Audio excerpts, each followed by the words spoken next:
All right, we're approaching the home stretch here. Number 36, colligative properties. That's the whole chapter. The whole chapter's colligative properties.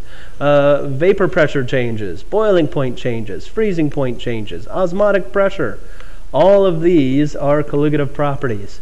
This has nothing to do with reaction rates, so that's not a colligative property. Number 37 is a partial pressure question. We have to calculate all the different pieces. We have the molecular weight of lactose, the mass of lactose, the mass of water. So we have P is equal to chi, P prime, and they give us the vapor pressure of pure water as 118 torr. If you calculate chi, which I think you can do on your own now, we have all the pieces. We have the molar mass, we have the mass of water. We could find the chi from all of these pieces. And then we can get the new pressure. I had 116.3. And quite frankly, you probably could have guessed that looking at these. You should have been able to cross this one off. The vapor pressure is not going to go up, so it's not going to be C. The vapor pressure is not going to drop down, to just a ludicrously small value there. You're not going to drop down to 1.67. That's just crazy. So you could eliminate, 2 of the 5. And then you're looking at these and, is it a huge amount of lactose that's been added? Well, 30 divided by this 300, well, that's not a lot of moles, so it's not going to have a huge impact on the mole fraction. So it shouldn't drop very much. 116 is the only reasonable answer once you start thinking about it in terms of moles and mole fraction. Number 38, I got everything worked out here. It's just a simple solution of sodium chloride and water. You have to get the mole fraction. So I have the mole fraction here for sodium chloride. And this is my chi, and this is P prime. So I was able to calculate the pressure above the solution is 2.3 kilopascals. So it's not really going to drop very much. You're not dissolving a whole lot of salt in there, so the pressure above the solution really isn't going to change too much. Number 39 is pretty much the same question, except it's benzene. So you just have to convert the mass of benzene into molar mass. Earlier I gave benzene's formula C6H6.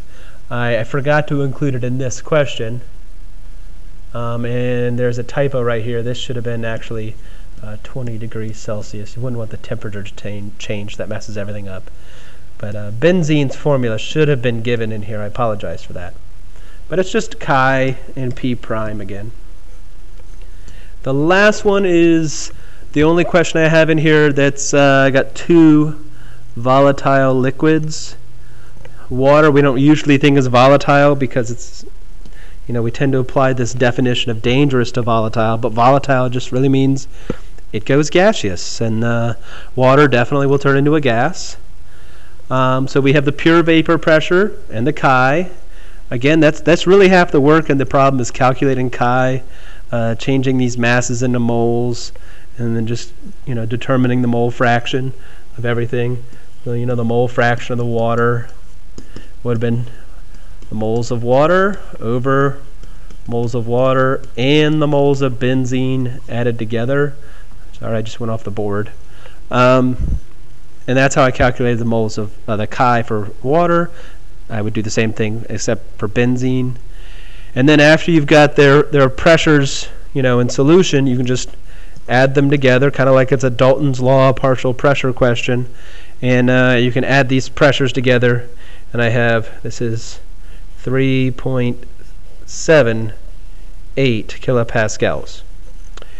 Okay, so your test is next class, and you'd expect to see a lot of these different types of questions. Don't forget about how you can take moles divided by liters and get molarity, or if you have a mass and you have moles, you can calculate a molar mass. Very helpful skill. And way back we talked about applying percentages to a molar mass to determine molecular formulas,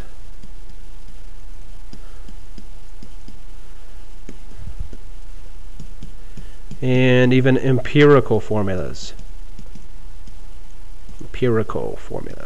So you might want to review those things. All right, good luck. Have a good day.